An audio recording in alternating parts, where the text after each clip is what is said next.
তো আপনার প্রথম হাজবেন্ড তো মারা গেছে, স্বামী মারা গেছে না? তারপর আপনি এখানে বিয়ে বসছেন। খুব খারাপ। তারপরে আপনার এখানে সন্তান নিয়ে আছেন, এটা সমস্যা। সন্তান নিয়ে আছেন, ভালোবাসি আপনাদের, আপনার জন্য আজমি শেরপুর হাসান। তো এই মুহূর্তে দেখতে পাচ্ছেন একটা মানবিক কাজে আমি চলে আসছি। সবচেয়ে বড় কথা হচ্ছে হৃদয় বিদারক ঘটনা। আর সম্পূর্ণ ভিডিও যারা দেখবেন তারা কিন্তু বিষয়টা বুঝতে পারবেন। আর যে বাড়িতে আছি আসলে সত্যি বলতে অনেক কষ্টকর অবস্থান। তো তারা যেভাবে মানে বসবাস করতেছে তাদের বিষয়গুলো আমরা অবশ্যই জানবো। আর যারা আসলে মানবিক কাজের পাশে থাকতে চান অবশ্যই আমাদেরকে জানাবেন। আর অবশ্যই স্ক্রিনে নাম্বার দিয়ে দেবো, সেই নাম্বারে অবশ্যই শোনাতে পারবেন। আর আমি অবশ্যই যে অসুস্থ ব্যক্তি তার সঙ্গে আমি একটু কথা বলবো।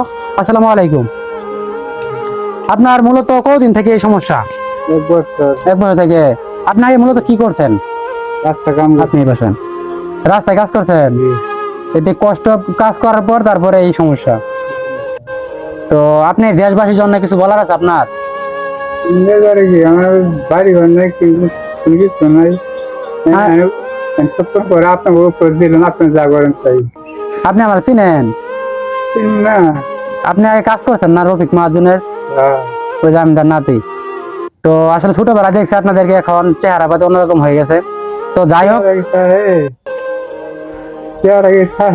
ওটাই তো। তো আপনি দেশবাসীর জন্য কিছু বলেন একটু। আপনি যদি কেউ আপনাকে সাহায্য করতে চায় কি বা এগুলা কিছু বলেন। সাহায্য নেবেন? তো সাহায্য তো আসলে দেওয়ার ইচ্ছা শক্তি আমার রয়েছে। আমি অবশ্যই দেশবাসীর সঙ্গে কথা বলি। আর যারা অবশ্যই ভিডিও দেখতে পাচ্ছে প্রচুর পরিমাণে আপনারা ভিডিওটা শেয়ার দিবেন। শেয়ার করার মাধ্যমে কিন্তু মানবিক, আপনি যদি টাকা না দিতে পারেন, একটা শেয়ারের মাধ্যমে কিন্তু এরকম ভালো কিছু কাজ হবে। তো আপনি আর কিছু বলেন যদি আপনার সন্তানের কষ্ট বিষয়গুলো। আমার সন্তান আমার ভাই খুব আমার কষ্ট, কি কথা আমার এই ছেলে নিয়ে আমার ক্ষমা হাতে দিছে ভাই। তোমার আমি আর কি করবো, আমার খবর বলেন না। তো দর্শক আপনারা দেখতে পাচ্ছেন সত্যি হৃদয় বিদারক ঘটনা। কারণ আপনার হাজবেন্ড আপনার টাকা কে খাইছে? আপনাদেরকে হ্যাঁ আপনারা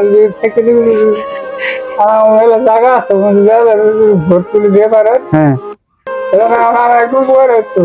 ভোট তুলে দিয়ে পারলে। তো দেখি আল্লাহ ভরসা। তো দর্শক রয়েছে, আপনারা দেখতে পাচ্ছেন ভিডিওটা। তো আপনার প্রথম হাজবেন্ড তো মারা গেছে, স্বামী মারা গেছে না? তারপর আপনি এখানে বিয়ে বসছেন। খুব খারাপ। তারপরে আপনার এখানে সন্তান নিয়ে আছেন, এটা সমস্যা। সন্তান নিয়ে আছেন, গরিব মানুষের গরিব মানুষের বললাম আমার জায়গা আছে, সারা তুলে দিয়ে পারেন, আল্লাহ ভরসা। কারণ আমিও চেষ্টা করবো যথেষ্ট পরিমাণ, কারণ আমি গরিব অসহায় মানবিক কাজ নিয়ে করে থাকি।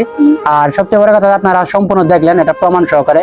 আর যদি অনুদান দেওয়ার ইচ্ছা শক্তি থাকে, মানবিক কাজ করে চান, বিকাশ নাম্বার দিব, নগদ নাম্বার দিব, নগদ নাম্বারে পাঠিয়ে দিবেন। আমি যথেষ্ট পরিমাণ চেষ্টা করব। আর আল্লাহ ভরসা বাকিটুকু। আর সবচেয়ে বড় কথা হচ্ছে আপনার মানে হাজবেন্ডকে একটু ডাক দেন, যে এখন বর্তমানে যে এরা আছে আসেন, এদিকে আসেন, আসেন, সমস্যা নাই তো। তো আসলে দর্শক এখন বর্তমানে আসেন, একটু আসলে ভালো হবে। তো যদিও আসলে আসতে চাচ্ছে না ক্যামেরাতে। আর সবচেয়ে বড় কথা হচ্ছে আপনি একটু মেনটেন করে চলতে হবে, আমি যতটুকু বলি। কারণ আসলেও কষ্টকর অবস্থা। আর আসলেও তো আসলো না। তো যাই হোক, আপনাদেরকে মানে টর্চার যেন না করে। আর দেখে আমি চেষ্টা করি, আল্লাহ ভরসা। এখানে আপনি থাকেন না? তো দেখা যাক দর্শক, আপনারা একটু শেয়ার করবেন ভিডিওটা, প্রচুর পরিমাণ শেয়ার করবেন। শেয়ার না করলে কিন্তু এই কাজটা সফল হওয়া সম্ভব না। তো ভালো থাকবেন, সুস্থ থাকবেন। আরো কিছু যদি বলার থাকে বলার আছে আপনার?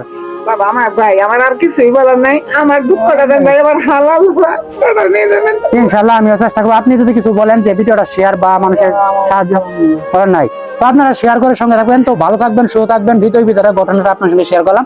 আজকের ভিডিওটা এই পর্যন্তই, দেখাবেন নেক্সট কোনো নতুন একটা ভিডিওতে। আজকের মধ্যে এখানে বিদায়, আল্লাহ হাফেজ।